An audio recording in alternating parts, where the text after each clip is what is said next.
Excusez-moi, hein. Il y a les femmes. Non, non, non, non, non, non. Non, non, non. Cette vidéo, aujourd'hui, c'est pour une catégorie de femmes-là. Les femmes qui ont accouché les enfants jeunes et qui cachent à leurs enfants les pères biologiques. Vous avez une catégorie de femmes ici qui ont eu des enfants à 16 ans, 17 ans, 18 ans. D'autres peut-être c'est par rapport à un viol. D'autres parce que c'était le premier, un coup, un but sort, comme on dit au Cameroun, comme ça, vite fait. Vous savez, souvent, les jeunes filles là, quand elles ne sont pas suivies, elles peuvent même être suivies. Les adolescentes aiment découvrir les choses. Le jour où elles vont aller découvrir cette chose-là, elles tombent enceintes. Parce que les gens qui ont mon âge là, à l'époque là, nous on ne connaissait pas les préservatifs. Donc, on allait directement full contact. Ce qui fait que, il y en a, les filles de 40 ans, 50 ans aujourd'hui, beaucoup ont les enfants de 30 ans, de 28 ans, parce qu'on les a eu jeunes.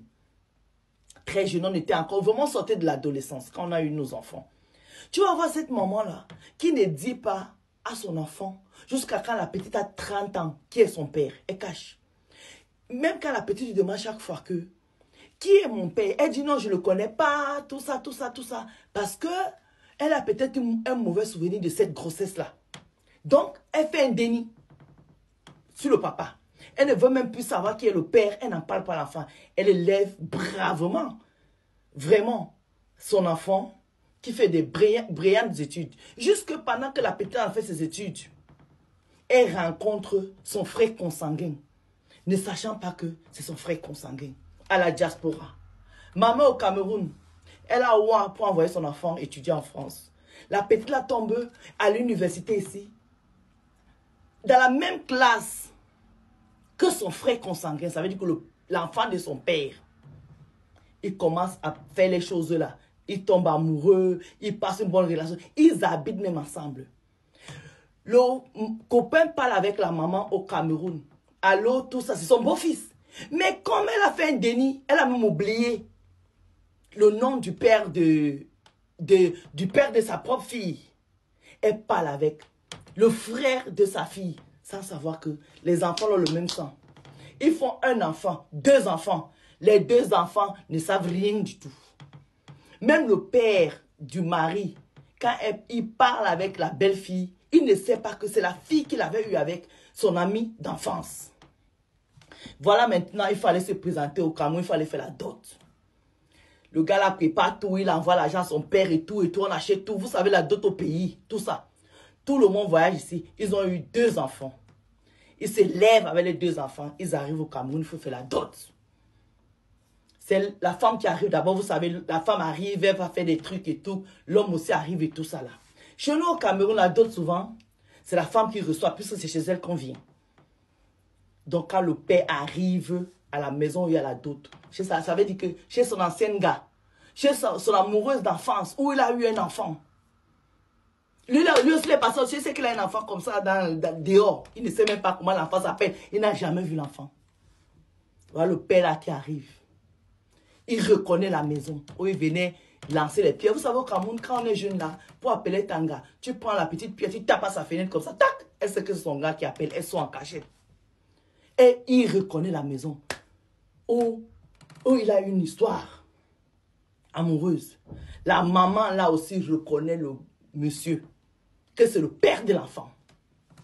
Maman, venez voir ce qui se passe. Les 2 parents commencent à pleurer. Les 2 familles sont assises. Mais pourquoi vous pleurez? Qu'est-ce qui se passe? La mère ne peut pas parler, le père ne peut pas parler. Les futurs maris sont assis là, ils ne comprennent rien. Mais qu'est-ce qui se passe ici? La maman craque. Elle se met à genoux. Elle dit à sa fille, excuse-moi. Excuse-moi ma fille. Sa fille lui demande, maman, qu'est-ce qu'il y a?